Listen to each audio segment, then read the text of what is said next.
So my name is Collin Anthony from Seattle, Washington, and my day job is a barber.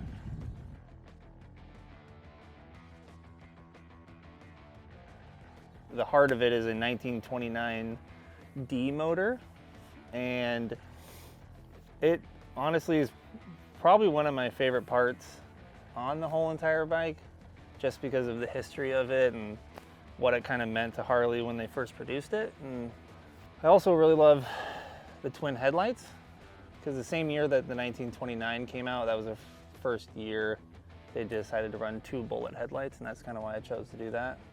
And because the bike looks like a Schwinn, I wanted to incorporate some of the bike parts. So you have like the gooseneck risers, which would have been on the Schwinn Stingray back in the 70s and 60s, I'm pretty sure. I wanted to go with the rigid front end just because it's the most narrow and simple, and because I wanted it to be a very simple, clean, minimal machine, just because of the way the whole setup is. So I did the whole front end with a Harbor Freight cutoff wheel, actually, which is actually how I made most of my parts, because that's just how I know how to do it.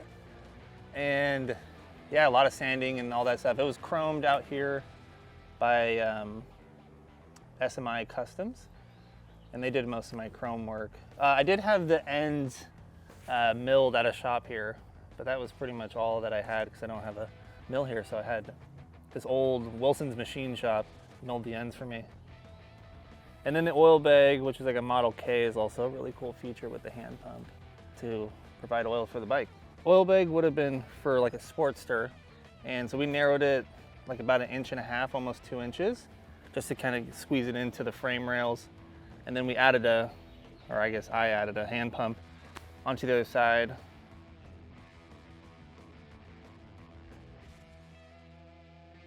The biggest struggle is just the lack of skill in a lot of things, right? So, because I wanted to try to keep as much of the history of the bike, because I think I like choppers that also like show like the history of Harley, and without like destroying it too much, because you know, you see a lot of frames and bikes and motors just get destroyed over the years. So that's kind of what chopping bikes is all about.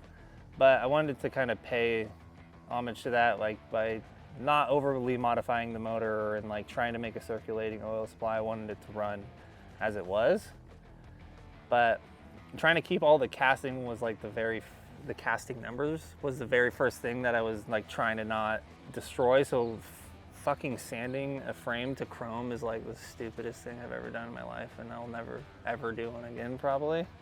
But that means I'll probably do it again, just from saying that.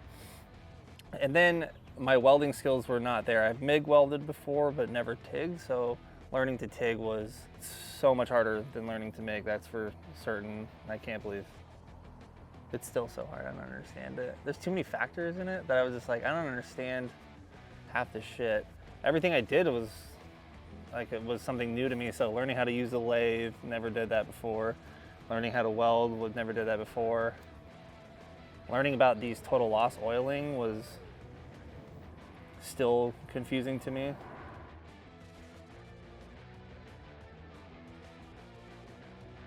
Yeah, it was, I mean, everything I did was a new skill that I didn't have. I guess I would say I've assembled plenty of bikes before, but not like built them like I had to but learning how to like use a mill, or learning how to lathe something, or learning how to weld, like TIG weld, and all of that stuff was something I had to learn how to do. I did know how to lace wheels, so that was one thing that I actually did pretty early, which was awesome.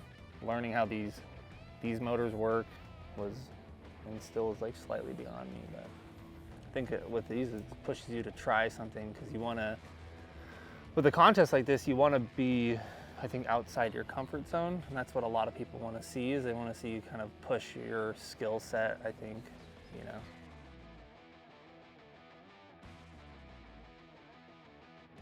Okay, so what needs to be done right now is very, very close. It needs a brake. The brake needs to be done, and I have the brake rod, which needs to be shortened. So like I said, I guess, like trying to do it. There wasn't like a bike I could build this off of. I was like, I don't know if this works. Like the concept there, and then I try it, and I'm like, nope, it doesn't work at all. So the brake needs to be done, and it needs a new clutch and shifting lever, which I'm gonna hopefully do today.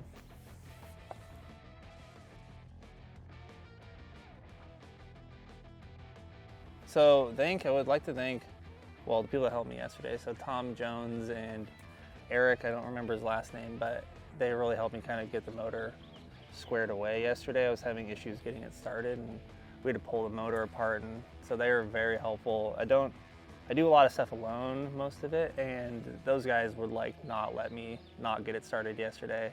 So that was huge thanks to them. Sam Chester, he's the one I got a lot of the parts from and helped me source a few of the other things. Yeah, I mean, Nathan also, actually, yeah, Nathan mostly for moral support.